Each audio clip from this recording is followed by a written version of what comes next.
இது தெரியாம தான் சுத்தின இடத்தையே சுத்திக்கிட்டே இருந்திருக்கும். ஹலோ மக்களே, அதாவது நானும் இந்த இடத்துக்கு போகணும்னு நினைச்சுக்கிட்டே இருக்கேன், ஆனா போகவே முடியல. இங்கதான் போறதுக்கான வாய்ப்பே கிடைச்சிருக்கு. இது இமேக்ஸ்கா இல்ல நம்ம ஒரு சென்டருக்கு போறோம். என்ன சதக் சென்டரா? இல்ல ஷார்ஜா சிட்டி சென்டர். அப்படியே நானும் நடந்துகிட்டே இருக்கேன். எப்படி ஒரு 1 கிலோமீட்டர் தொலை இருக்க முடியல இருக்கு. ஒரு வழியா வந்தாச்சு. Sharjah city centre. இங்க எதுக்குடா போற? எதுக்கு ஜாமா எது வாங்க போறியா அப்படின்லாம் கேட்டுறாது. ஏன்னா நம்ம என்ன வாங்க போறோம், சும்மா பார்க்கத்தானே போறோம். நம்ம பசங்க யாராவது ஏதாவது வாங்கணும்னு சொல்லிட்டு இருந்தேன். நான் மெயினா வாட்ச் வாங்கணும்னு சொல்லிட்டு இருந்தேன்னு இங்க வரலாம். ஏன்னா இங்கேயே ஒரு 3-4 கடைக்கிட்டே இருக்கு. வந்தா பார்த்து எடுத்துட்டு போகணும்.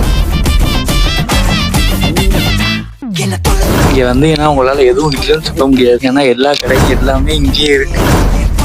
மெயினா இங்க தியேட்டரும் இருக்கு. ஸோ என்டர்டைன்மெண்ட்டுக்கு பஞ்சமே இல்லை. அதுல மெயினே நம்ம கூலி படம் தான். எத்தனை படம் ஒன்னாலும் கூலி தனியா ஹைலைட்டா வச்சிருக்காரு. என்னென்ன சொல்றோம் பாருங்க. கம்பி கட்டுற கதையெல்லாம் எடுத்து போடுறாங்க.